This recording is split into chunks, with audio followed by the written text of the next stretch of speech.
everything else. Y'all owe us a debt. And damn it, if we are participating in a sport that loses money for 27 straight years, damn it, you better fly as commercial. You better fly as private. The WNBA's 2024 season was about to bankruptcy as Clark and Reese left the WNBA.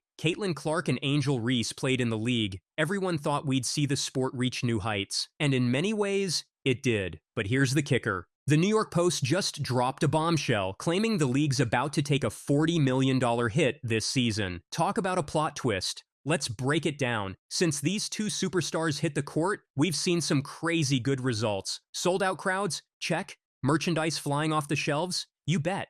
TV ratings through the roof? Absolutely. ESPN's viewership shot up by a whopping 170%. And get this, there were over 100 more sold-out games compared to last year. That's not just good, that's insane. The WNBA's 2024 season was a roller coaster with Clark and Angel Reese taking center stage. These two rookies shook things up, but the league's still in a financial pickle. Let's break it down.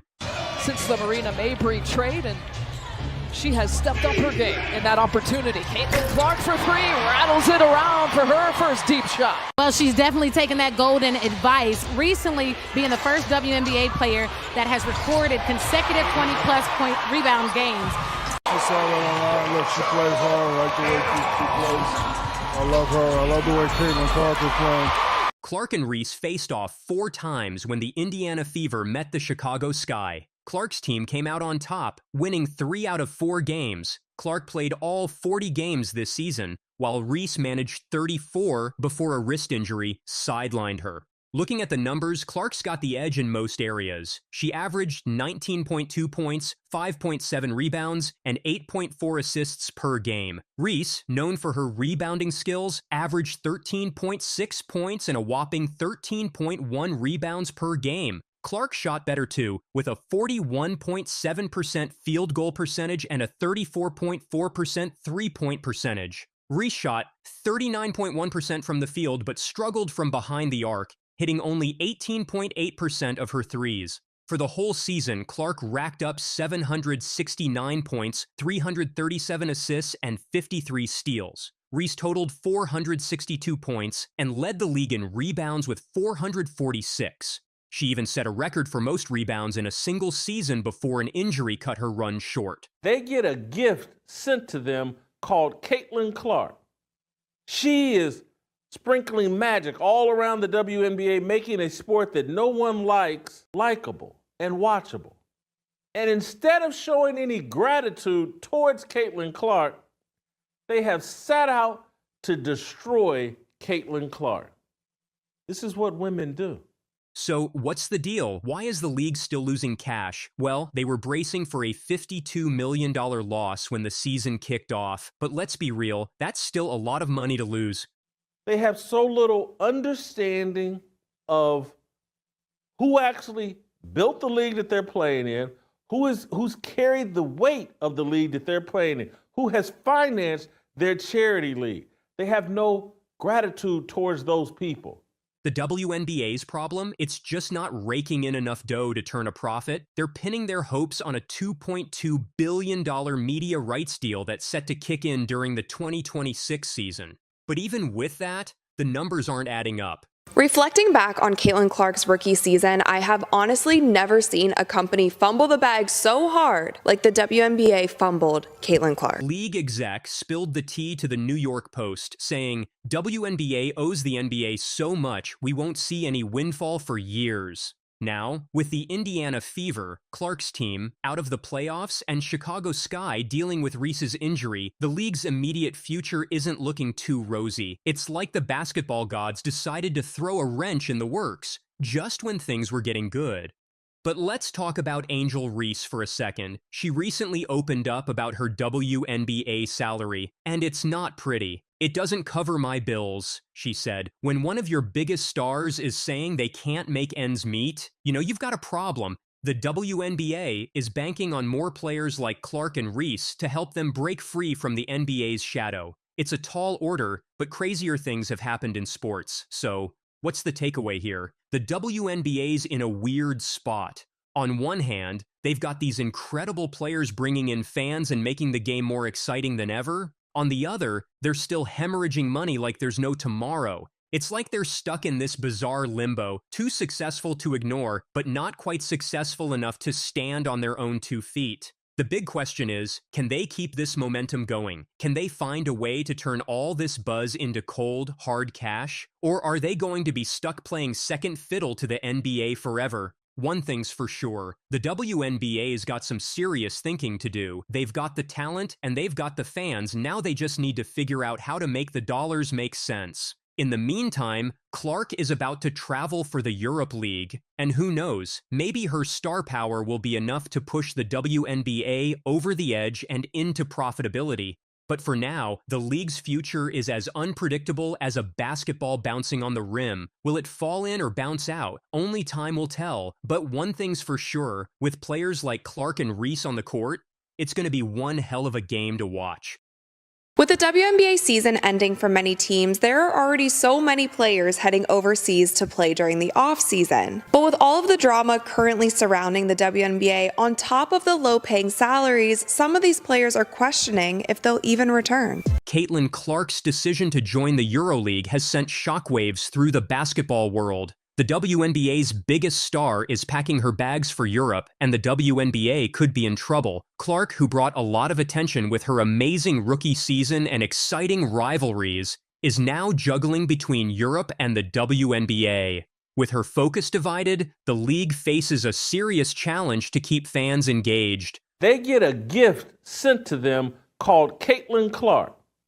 She is sprinkling magic all around the WNBA, making a sport that no one likes likable and watchable. And instead of showing any gratitude towards Caitlin Clark, they have set out to destroy Caitlin Clark. Let's break it down. The EuroLeague Women is the top women's basketball competition in Europe, but it needs to get the hype it deserves. Running from October to April, it's perfect for Clark to dominate year-round. And from the sounds of this interview, it seems like she's probably going to make more money overseas in EuroLeague than she did during this WNBA season. Now, Gabby Williams is a player who came on my radar during the Olympics. She played for Team France, and this past season, she played for the Seattle Storm. Clark's not just playing more games, she's expanding her brand and taking on international competition. It's a smart move. While the WNBA runs shorter seasons with mostly American talent, the EuroLeague pulls in players from around the world. It's basketball at its finest, with teams from all over Europe battling it out. The WNBA might be worried right now. Clark, who drew major attention with her incredible rookie season, is now splitting time between Europe and the WNBA, creating a big challenge for the league. Clark's part-time role means less screen time, less hype, and fewer big moments. She was supposed to be the future face of the WNBA, so losing her, even part-time, is a huge blow. Feel like there could be a team overseas who would love to snatch Caitlin Clark away from us and give her a crazy offer. I mean, Ice Cube was about to give her $5 million to play in less than 10 games in the Big Three. So the money is there, and if these owners are smart with it, I could definitely see more WNBA players going overseas. Clark is outsmarting everyone by playing in both top leagues, boosting her global profile. While others stick to one, she's seizing every opportunity without missing a step. On the commercial side, Clark's move to Europe opens up a whole new market and fan base. European basketball fans are passionate, and now they'll see her skills up close. Her worldwide popularity is about to take off. The WNBA banked heavily on Clark, and now their marketing efforts have taken a big hit. She was their plan to push the league into its next growth phase, the face of the future and a social media star. But with Clark heading to Europe part-time, they're left with a huge gap to fill. Here's the proof. Since Clark arrived in the WNBA, viewership for Indiana Fever games has skyrocketed. Her rivalry with Angel Reese? People live for that drama.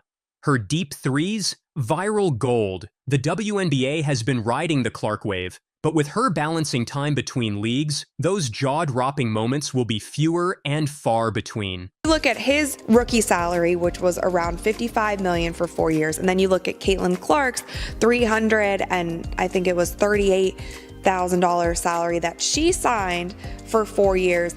That is about the same amount more. It's around 162 times more that Victor made than Caitlin. So if Clark's playing the long game, not just chasing short-term wins. She's expanding her brand, elevating her game, and building a legacy on a global scale. This isn't just about seeking a new challenge. It's a strategic move that's set to reshape the future of women's basketball. Now let's talk about why the EuroLeague might be better than the WNBA. The WNBA runs from May to early September, a short season, but the EuroLeague offers 6 months of intense basketball, giving Clark more time to showcase her skills and get extra exposure. And the competition? The WNBA's full of American ballers, no doubt. But EuroLeague women? That's a whole global affair. One night, you're squaring up against a team from Russia that's all about brute strength. The next, it's a slick, fast-paced squad from Turkey. It's like a world tour of basketball styles. Games, they always sold out. Unbelievable. So Atlanta would normally have 3,000, 4,000 people. Now they have 17,000 people, and they sold 1,000 standing room only tickets. So when we walked into the arena, people were on that third balcony looking down at the tops of our players' heads to watch.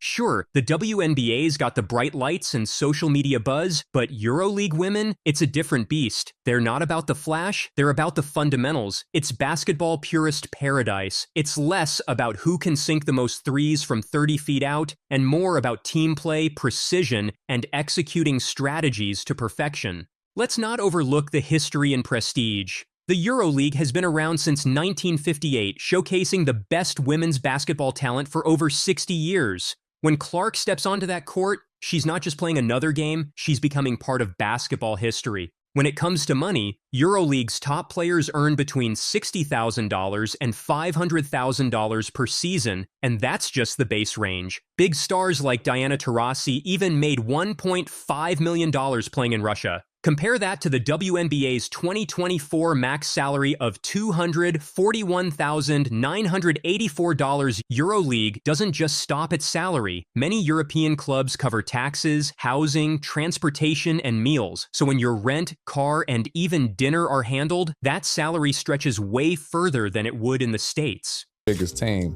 in Europe, but and I didn't, I knew it, but didn't know how big they were. And we travel like superstars, you know what I'm saying? Oh, really? Yeah.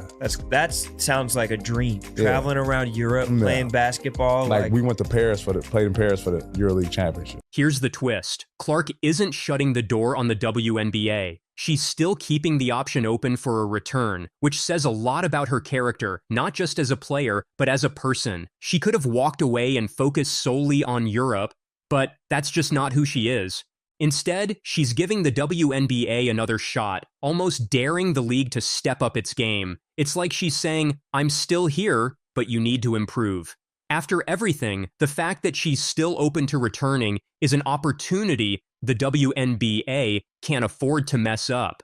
For her fans, it's a mixed bag of emotions. On one hand, we're excited that we might still get to see her play a few WNBA games. On the other, it's bittersweet knowing she's spending more time overseas where not all of us can follow her journey as closely. But you know what? Clark deserves to be in a place where she can just play basketball without all the nonsense. If Europe is that place for her right now, then more power to her. There's hope though. The fact that Clark hasn't fully walked away from the WNBA means she still sees a future there. If the WNBA can fix the biased officiating and address the racial issues properly, who knows? Clark might fully return and dominate the league like the superstar she is, without all the extra baggage. Until then, we'll watch her shine in Europe, proving she's more than just a star. She's a global icon in the making.